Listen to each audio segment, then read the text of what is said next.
السلام علیکم ستړي مشه وخت مو په خیر پام راګرځوم د نن ورځو مهمو خبرونو ته د کابل پولیسو 14 تنه د بیلابیلو جرمونو په تور نیولې د کابل امنیه قومندانۍ په پلازمینه کې د بیلابیلو جرمونو په تور د 14 کسانو د نیولو خبر ورکوي د خبر پاڼې له مخې د 14 کسان چې له ځینو څخه وسلې هم ترلاسه شوي د قتل شوکو غلاو او له خلکو د باج اخیستو په بیلابیلو مواردو تورن دي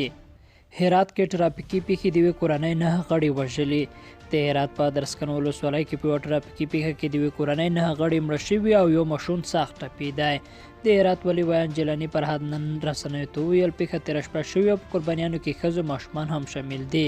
ښاغلی فرهاد زیاتوي له یو ټیلري موټر سره د سپرلۍ د یو سرب ډوله موټر د ټکر له کبله د یوې کورنۍ 9 غړي مړه شوي چې 3 تنه یې ښځې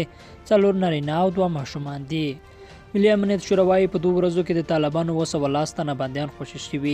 د افغانستان د ملي امنیت شورا وایي چې په وروستیو 2 ورځو کې د وسلوالو طالبانو 210 تنه بندیان خوشي شوي دي د ملي امنیت شورا وایي جاوید فیصل بیګا رسنیو ته ویل چې دا کسان له پلوچرخي د پروان له مرکزی توقیف ځای او نورو ولایتي زندانونو خوشي شوي دي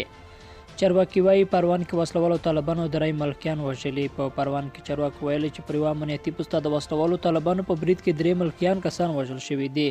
د پروان د ولي ویان د واحدې شاهکارې پرون د مې په 13 رسنیو ته ویل چې پیښه جوي د اختر په سیمه کې شوې ده خو د وسلوالو طالبانو یو ویان ذبیح الله مجاهد رسنیو ته په سولي پیغام کې ویل چې دا کار دوی نه دی کړی د هند مرسته شویو غنمو درېمه بیړۍ چې بهر ته ورسېده د هند مرسته شویو غنمو د لیږدونې درېمه بیړۍ پرون وخت چې بهر ته ورسېده د سوداګرۍ او پانګونې خونې مرستیال یونس محمد نن رسنیو ته ویل چې له افغانستان سره د هند مرسته شویو غنمو 15950 میټریک ټنه چې بهر بندر ته ورسېدل او هیواد ته د دغو غنمو لیږدول پیل شوي دي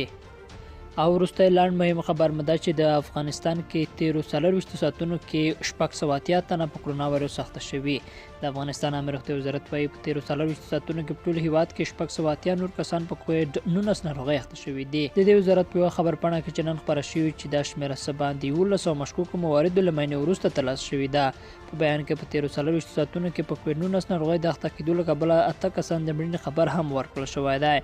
له دې نویو مواردو سره په افغانستان کې په کووډ-19 ناروغۍ د اخته کسانو ټوله شمیره 15215 ته او د مړینې شمېر بیا 250 ته لوړ شو لیدونکو له ملتیا مننه تر بیا ښې چارې